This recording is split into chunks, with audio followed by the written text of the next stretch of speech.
Afinal, o que é filosofia, hein? Já diziam os primeiros filósofos que a filosofia ela se iniciava com um espanto e uma admiração, e até hoje, né, se inicia quando a gente olha para alguma coisa muitas vezes que a gente já viu 1 milhão de vezes e consegue ter um olhar diferente, um olhar que suscita perguntas, que suscita um estranhamento, que faz a gente voltar muitas vezes e refletir. E nesse sentido, pensando que o que inicia a filosofia é esse sentimento de espanto e de admiração dentro de nós, a gente pode ter esse sentimento em relação a qualquer coisa. Então, enquanto que outras áreas do saber a gente consegue definir e dizer o que é, dizendo o que estuda, com a filosofia isso já é um pouco mais complicado, porque a gente pode ter esse, esse sentimento, essa admiração em relação a qualquer coisa, né? A gente pode, por exemplo, se pegar perguntando se aquela ação realmente é certa ou errada, o que torna uma coisa certa ou errada. A gente pode estar fazendo um exercício de matemática e se perguntar se os números realmente existem. Se, por exemplo, todos os seres humanos morressem, a matemática continuaria existindo?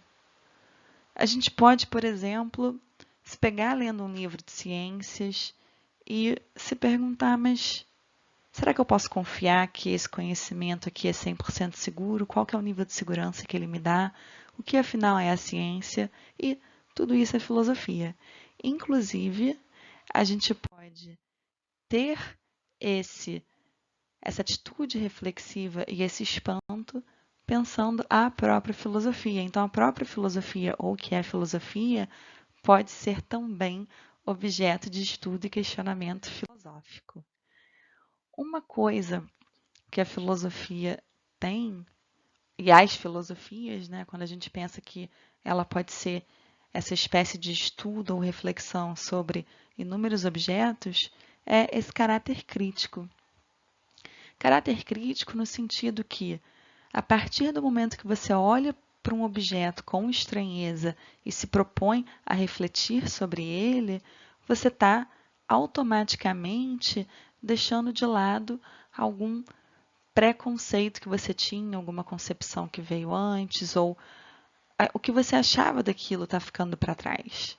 Então, você só consegue mesmo ter essa busca por esse saber novo se dispondo a fazer uma crítica, a pensar diferente, a conseguir, pelo menos um pouco, colocar de lado as concepções antigas e se perguntar ou fazer novas perguntas, às vezes, sobre aquele objeto que não tenham sido feitas antes. E essa investigação filosófica, ela não pode ser uma investigação leviana. Ela é uma investigação racional e rigorosa. O que isso significa? Isso significa que quando você está refletindo e pensando e tentando definir uma coisa nova, ou pensando sobre esse assunto e fazendo essas perguntas, você tenta obter o máximo de clareza possível. E com isso, então, você tenta não usar um vocabulário ambíguo, você tenta analisar os seus argumentos, ver a forma como você está pensando, coisas que a gente usa muito na nossa argumentação cotidiana, como, por exemplo, ironia, sarcasmo. Isso não pode entrar no debate filosófico. A ideia é que a gente consiga usar o nosso pensamento mesmo, a nossa racionalidade, e não deboche para argumentar, né?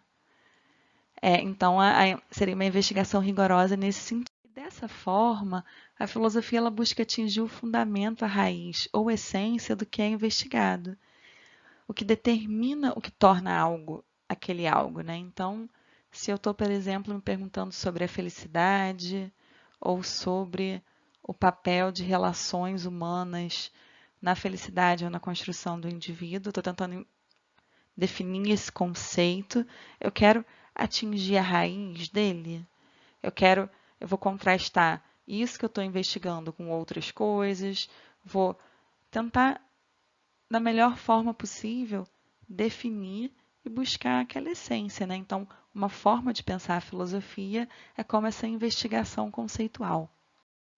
E se esse espanto que dá origem à filosofia em nós, ele pode ser sobre qualquer assunto cotidiano e as ferramentas filosóficas são a nossa racionalidade e o senso crítico, isso significa que qualquer um de nós pode ser filósofo.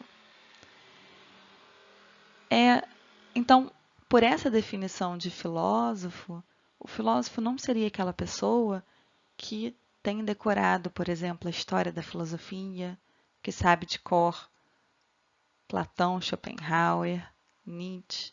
O filósofo seria aquele que sabe usar a sua racionalidade, usar o seu senso crítico para ter esse olhar filosófico sobre a vida. E qual seria a vantagem disso na nossa vida? Teria alguma utilidade? O que vocês acham? Será que a gente quer viver sem refletir? Como é que é um viver não filosófico?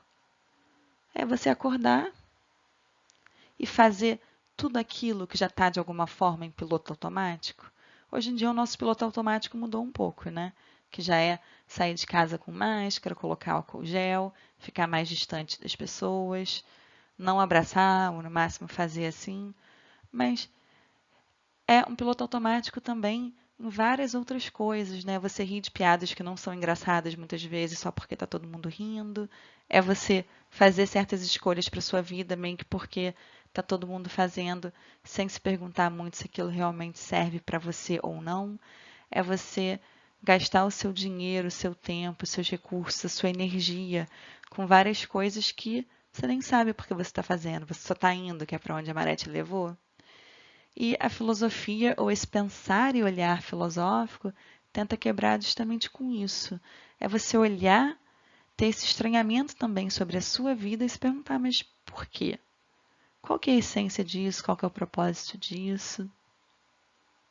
E, segundo Sócrates, esse viver reflexivo é tão valioso que, para ele, uma vida não refletida não valeria a pena ser vivida.